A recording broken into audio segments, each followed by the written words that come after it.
You are students for liberty!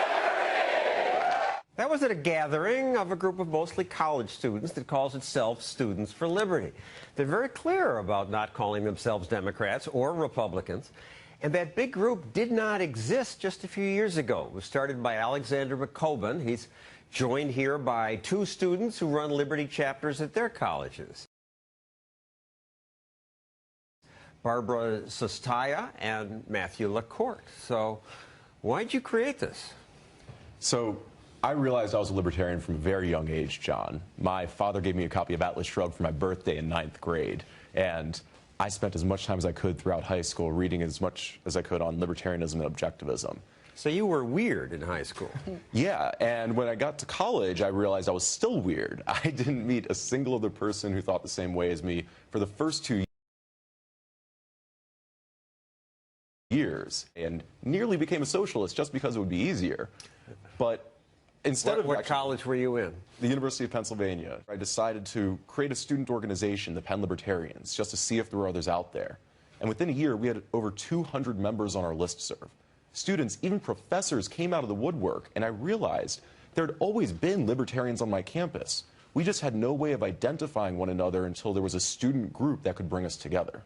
And you had your first conference at Columbia. You hoped for 30 people. You got about 100. Next year, 153, 300, 500, 1,000, more than 1,000.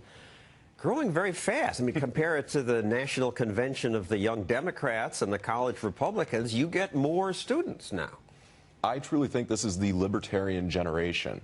Young people today have grown up extremely socially tolerant, but also skeptical of government intervention into the economy. Come on, at your schools, the majority are not libertarian, right? Well, I think that the majority do have libertarian leanings, and they're just not very aware of what it means to be a libertarian. I think what we are seeing is that young people are very interested in the ideas of liberty. However, they think that there's Republicans and there's Democrats. And so when we present them with this idea, this new philosophy of libertarianism, they're very open to it. They're very interested. It's something that really hits a core of young people, that we're not interested in having government tell us how to live our lives, and we don't want government's hand in our pockets telling us how to spend our money. And I think that when you put those two things together, you talk about the ideas of libertarianism, young people respond, and young people, as we see with Students for Liberty, are really getting involved in this message. And where did you get this? Are your parents libertarian? No, I just always was hesitant to believe in high school in my history classes that the government had the answer to everything. And then I found myself at a Students for Liberty conference in high school, and everything changed that day. I got to Hofstra University in Long Island, New York. I started my own campus group, and now we're the largest political group on campus. Where'd you get it? I am an immigrant from Argentina, and I've always had ideas about bettering the condition of immigrants in America and improving the lives for all people. I just didn't know what the best way to do that was until I attended a Students for Liberty conference. And then I started doing some reading, some research, watching Students for Liberty's webinars, and doing everything I could to become informed.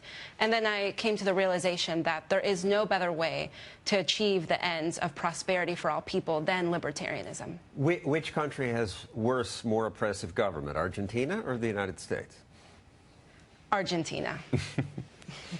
You're going overseas now with this group. You've had conferences where? We're running 10 conferences around Europe this fall. We just ran our first conference in Chile a couple of weeks ago for 100 attendees. We ran a conference in Venezuela at the beginning of this year for 80 attendees. I was even in Nigeria a few months ago for the first African Students for Liberty conference that had over 350 attendees. While the teachers were on strike, universities were shut down. Students traveled across the country to be able to make it. In fact, how do they get the concept? Liberty is a universal concept that people intuitively grasp. Well, Americans don't. I think a lot of Americans do, and especially the young people in America. The other great thing is that with the advent of the internet, people have access to more information, more ways of communicating and connecting with each other in ways that we never could have before. Students for Liberty wouldn't be around without the internet and probably Facebook. And Barbie, you say that at your college the students are quite receptive, professors not so much. Right. Professors, it's a different case. I have a lot of professors who tell me that liberty, in the way I see it, isn't very applicable around the world or to our foreign policy, or that if my ideas and our ideas were implemented, then the world would be chaotic. I think what we're seeing right now is almost like the perfect storm for libertarianism. People our age have grown up in a time where we have consistent war, we have widespread government surveillance, we have international crisis, and we have historically low approval ratings for institutions of government. And we contrast that with the fact that we're all on our iPhones, we're all on our laptops. We have this free market innovation versus old, archaic government. And young people are just saying, no, I'm choosing the market, I am choosing entrepreneurs and innovators and not the government. And this is how we're going to solve the solutions of today. And it leads to a more prosperous and a more free society. Well, I hope you're right, and I hope you never outgrow this. Thank you.